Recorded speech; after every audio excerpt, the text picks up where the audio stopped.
This car is making squeaky noise.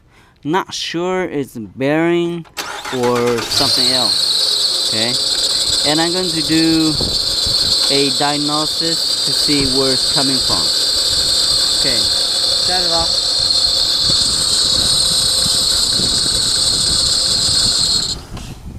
What I'm going to do, because it's got a couple tensioner and bearing, all that.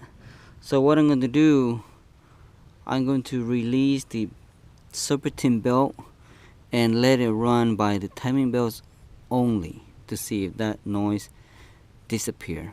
If that noise disappear, that means the either the idler or the tensioner is bearing is bad.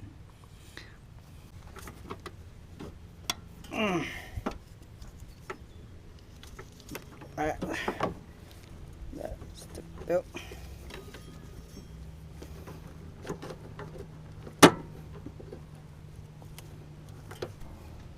Okay, now the serpentine belt's off, and I'm going to crank that to see if the noise is coming up again.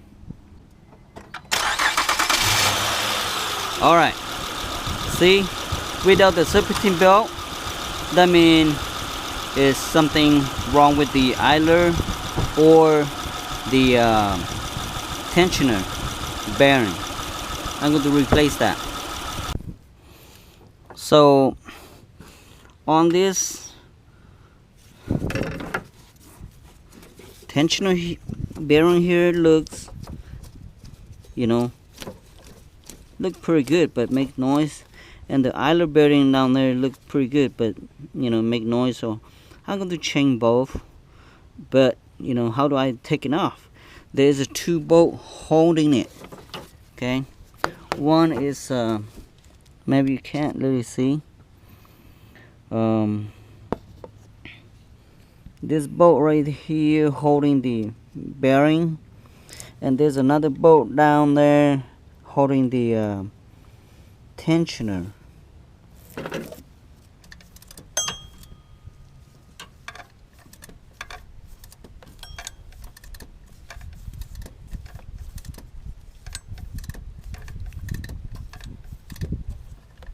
The lower bottom here, to take that out you have to have a short extension with the long socket, 12 millimeter.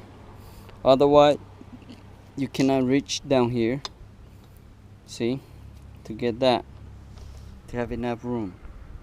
And remember, this bolt here, you can't just take it out because the chassis right here, so you can't pull the bolts too long. So you have to take the whole things out to be able to change the second idler bearing. I'm not sure which ones make noise. This one have some grease on it, see that? So it looked like the grease might come out a little bit. If this one's so free, that means make noise, right? But it doesn't.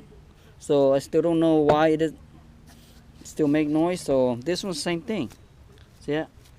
Does not have a lot of play and still make noise. So I'm not going to do just changing one. So I changing both. Or yeah. Okay. That's good. Now the belt is being installed. So let's crank it up to see how it sounds. Alright, so the problem is solved. So that means either the bearing or the tensioner is bad, so causing that, making that noise.